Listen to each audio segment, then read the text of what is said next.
Good morning sa iyo, Dayan. Good morning, Pilipinas. Good morning, boss. Maulang umaga nga po ang sumalubong sa atin ngayong Martes. Yan ay dahil pa rin po sa hanging habagat na pinag-iibayo nito ni Bagyong Nando. At upang bigyan tayo ng latest ukol sa nasabing bagyo, makakasama po natin si Pag-asa Weather Forecaster Samuel Duran. Good morning po, Mr. Duran. Magandang umaga sa iyo, Harry, at sa lahat po ng ating taga-subaybay, magandang umaga din po. Alright, Mr. Duran, ano na nga po ba ang latest development hinggil kay Bagyong Nando?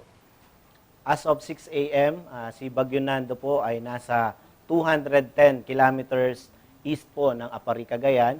At ito po ay may taglay pa rin po na lakas na umabot po sa 75 kilometers per hour. Malapit po sa kanyang gitna.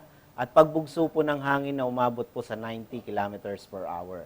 Inaasahan po natin kikilo si Bagyong Nando pa Hilagang Kanluran sa bilis po na 15 kilometers per hour. Alright, Mr. Duran, sa ngayon ay nakataas po ang public storm warning signal numbers 1 and 2 sa ilang mga lugar sa ating bansa. Anong lugar po ba ang apektado nito? At ano ba nga asahang weather, kunyari pag sinabi nating signal number 1 at signal number 2? Ang signal number 2 po ay nakataas ngayon sa Batanes Group of Islands na makakaranas po ng masungit na panahon na mayroon pong maalon hanggang sa napakaalong karagatan.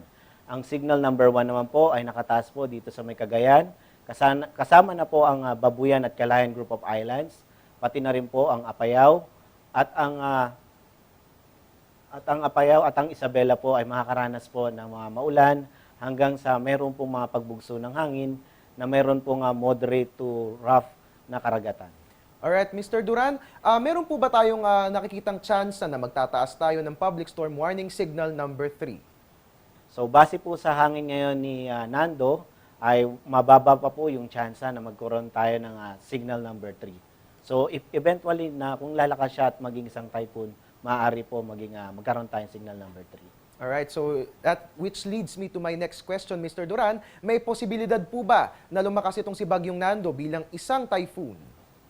So sa ngayon po, based po sa analysis natin, dahil naman po nasa karagatan pa rin itong si Nando, mayroon pa rin pong posibilidad na maging typhoon itong si Nando. However, sa ngayon lang po is nasa 95, ang sustained winds po niya is 75 and then yung kanyang gustiness ay 90. So sa ngayon po, may mababa pa po yung chance niya.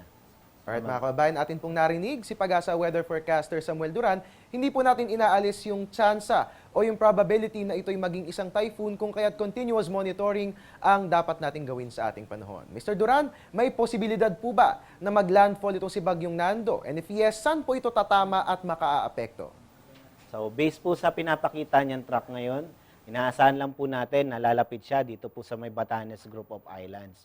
So, dahil nga po yun ang pinapakita niyang track ngayon is at ang pagkilos niya is north-northwest. So, maaari lang po siyang lumapit dito sa Batanes Group of Islands at medyo mababa po yung tsansa na maglandfall siya. Alright, that's great news mga kababayan. Ayon nga po kay Pag-asa Weather Forecaster Samuel Duran, mababa naman po umano ang tsansa na maglandfall itong nasabing bagyo. Mr. Duran, dahil sa pagpapaibayo ni Bagyong Nando sa habagat, maulan ang nararanasan nating panahon. Kaugnay niyan, magiging rough pa rin ba ang kondisyon ng ating mga baybayin? May nakataas pa rin po ba tayong mga gale warning sa kasalukuyan? So meron pa rin po tayong gale warning. Ito po ay nakataas sa eastern seaboards po ng Central and Southern Luzon na makakaranas po ng maalon hanggang sa napakaalong karagatan. Kaya nga po pinag-iingat natin ang ating mga kababayan mangingisda na mayroong pong maliliit na sasakyang pandagat na wag po muna pumalaot sa nabanggit po na mga seaboards dahil po magkakaroon po tayo ng maalon hanggang sa napakaalong karagatan po. Alright mga kababayan, atin pong narinig si Pag-asa Weather Forecaster Samuel Duran. Para sa mga kababayan nating mangingisda, sundin po natin ang abiso ng pag-asa nang sa gayon ay masiguro po natin ang ating kaligtasan. Ngayon naman po Mr. Duran, ito po ang pinakaabangan ng lahat. Kailan po ba talaga aalis itong si Bagyong Nando at kailan ba natin mararamdaman ang improvement sa lagay ng ating panahon? So based din po sa track na meron tayo ngayon sa analysis po ng Pag-asa, inaasahan po natin na by August 29 o Thursday po ng umaga ay inaasahan na po natin lalabas na ng PAR itong si Bagyong Nando.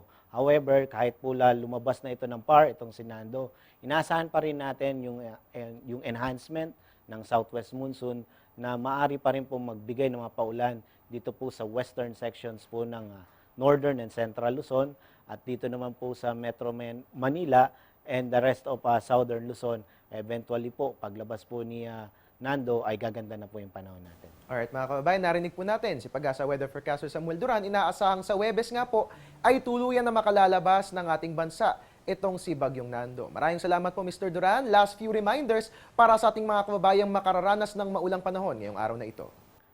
Siyempre, dahil po meron pa rin tayong bagyo at yung enhancement ng southwest monsoon, so magdala pa rin po tayo ng payong at maging handa at maging informed. Alright, maraming salamat po Pag-asa Weather Forecaster Samuel Duran. Mga kababayan, atin nga pong narinig ang updates hinggil sa lagay ng ating panahon na siyang hinatid sa atin ni Pag-asa Weather Forecaster Samuel Duran. Magbabalik po ang ating ulat panahon makalipas ang isang paalala. Teng, ang package. Ma'am, sabi ng Air 21 on the road na. Ano, Teng? Ang package. Ma'am, sabi ng Air 21 na receive na. Okay, very good. Basta padala, sagot ka ng Air 21. May real-time delivery updates via text para worry-free ka. Teng, ang package, napadala mo na? Yes, ma'am, sa Air 21. Sa Air 21, sagot ko, padala mo.